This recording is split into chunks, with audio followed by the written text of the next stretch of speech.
Hello बच्चों, आज मैं क्वेश्चंस लेके आया हूँ जो कि ऑक्सीडेशन नंबर से है, रिडॉक्स वाले चैप्टर का। तो रिडॉक्स वाले चैप्टर में आपको ऑक्सीडेशन नंबर निकालने को ज़्यादातर पूछता है।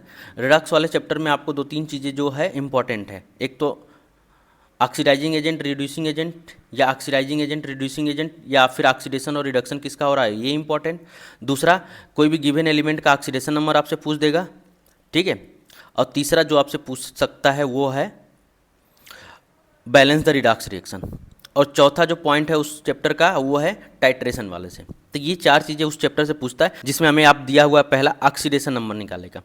तो देखो, ऑक्सीडेशन नंबर निकालने का दो मेथड होता है। एक तो आप डायग्राम से निकाल सकते हो, फ्रॉम डायग्राम। तो हर कंपाउंड का डायग्राम ड्रा करना थोड़ा पॉसिबल नहीं हो पाता है। और एक होता है average oxidation number, average oxidation number, या फिर इसी को बोल सकते हैं मैथमेटिकल फॉर्म। एक मैथमेटिकल कैलकुलेशन से हम ऑक्सीडेशन नंबर निकालेंगे, एक डायग्राम से। डायग्राम वाला हमें जो देगा ऑक्सीडेशन नंबर वो एक्चुअल ऑक्सीडेशन नंबर देगा। डायग्राम वाला जो होगा वो हमें एक्चुअल ऑक्सीडेशन नंबर देगा, और मैथमेटिकल वाला जो होगा वो हमको एवरेज ऑक्सीडेशन नंबर देगा। ठीक है, दो तरीके का ऑक्सीडेशन नंबर, दो तरीके से, दो मेथड से हम लोग निकालेंगे। हम तो दोनों मेथड से आपको बताएंगे किससे निकालना है, क्योंकि बहुत बार हो सकता है एग्जैक्ट अगर आपको इसमें एवरेज वाले में दिक्कत आने लगती है कि हम किसी कंपाउंड का कितना एग्जैक्ट ऑक्सीडेशन नंबर लें, तो उस केस में आपको डायग्राम से फिर जाना है। जैसे अभी इसी कंपाउंड की बात कर लेते हैं। तो अगर आप लोग मैथमेटिकल फॉर्म से जाना चाहते होते, तो मान लो मैथमेटिकल फॉर्म से जाना चाहोगे तो क्या करोगे, हाइड्रोजन का हम लोग कितना लेके चलते हैं, +1। कार्बन का हमसे पूछ रहा है तो यक्स हो जाएगा।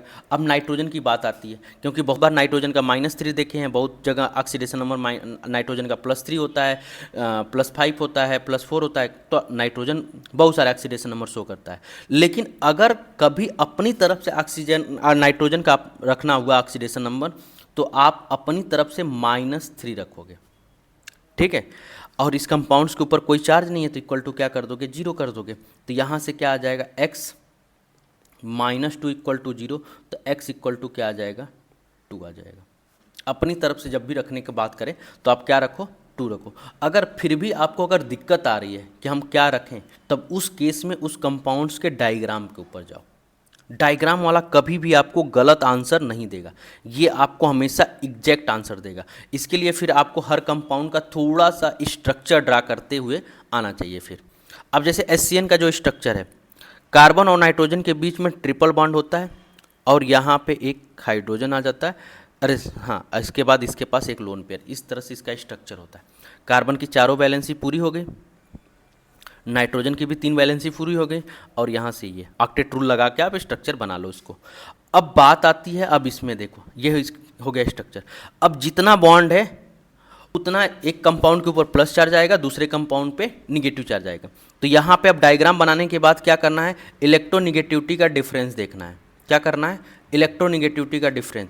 जो हाई इलेक्ट्रोनिगेटिव एलिमेंट होगा, जो हाई इलेक्ट्रोनिगेटिव एलिमेंट होगा,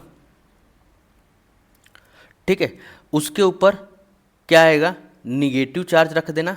और जो लो इलेक्ट्रोनिगेटिव होगा, जिस पे हाई इलेक्ट्रोनिगेटिव डिफरेंस कम होगा, उसके ऊपर हम लोग पॉजिटिव चार्ज करेंगे। तो आप देखो, हाइड्रोजन और कार्बन में कार्बन की इलेक्ट्रोनिगेटिविटी ज़्यादा होती है और हाइड्रोजन की कम होती है, इसलिए इसके ऊपर प्लस चार्ज कर देंगे, इसके ऊपर माइनस चार्ज कर देंगे, ठीक है। जैसे अगर मान लो आपको CH4 की बात करता है, मीथेन में कार्बन के ऑक्सीडेशन नंबर पूछ देता है, तो अब मीथेन का स्ट्रक्चर तो सबको पता है। इस बॉन्ड के बीच में, कार्बन और हाइड्रोजन के बीच में क्या डिफरेंस आएगा, इसके ऊपर प्लस चार्ज आ जाएगा, इसके ऊपर माइनस आ जाएगा, यहाँ पे प्लस आ जाएगा, यहाँ पे माइनस आ जाएगा, यहाँ पे प्लस आ जाएगा, यहाँ पे माइनस आ जाएगा, यहाँ पे प्लस आ जाएगा, यहाँ पे माइनस। तो कार्बन के राउंड में 4 बॉन्ड है, 4 निगेटिव चार्ज आ गया। तो ये मीथेन में कार्बन का ऑक्सीडेशन नंबर कितना आ जाएगा, -4। और हाइड्रोजन का कितना है, +1। इसी तरह से यहाँ पे है तो +1 आ गया, इसके ऊपर -1 आ गया। अब कार्बन और नाइट्रोजन की बात करते हैं। कार्बन और नाइट्रोजन में नाइट्रोजन की इलेक्ट्रोनिगेटिविटी का डिफरेंस ज़्यादा होता है, जिसकी वजह से अब यहाँ पे 3 बॉन्ड है, तो 3 इलेक्ट्रॉन इसके पास आ जाएगा, तो इसके ऊपर -3 चार्ज आएगा और इसके ऊपर +3 चार्ज आएगा। अब इस कंपाउंड्स के ऊपर ओवरऑल चार्ज देखो, कार्बन की बात कर रहा है, इस कार्बन के ऊपर टोटल चार्ज कितना हो जाएगा, +3 है और -1 है, तो कितना आ जाएगा, +2। तो कार्बन का ऑक्सीडेशन नंबर कितना आ जाएगा, +2, और यहाँ पे भी आपने निकाला था तो +2 था। तो मैथमेटिकल में कभी कभी कन्फ्यूजन हो जाता है, या मैथमेटिकल में मैं बोल सकता हूँ कभी कभी गलत भी नंबर आ सकता है। जैसे सल्फ़र में बहुत केस होते हैं, बहुत सारे केस होते हैं जिसमें आपको सल्फ़र का ऑक्सीडेशन नंबर 6 से ज़्यादा आ जाता है।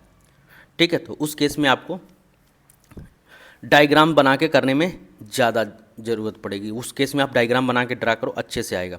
तो ये 2 मेथड से आप ऑक्सीडेशन नंबर कैलकुलेट करोगे। दोनों मेथड इंपॉर्टेंट है, दोनों मेथड से आपको किसी भी कंपाउंड का ऑक्सीडेशन नंबर आना चाहिए। ठीक है, मैं एक और क्वेश्चन से लेके आऊँगा, उसको आप खुद से ट्राई करिएगा, ये आपके लिए रहेगा होमवर्क में।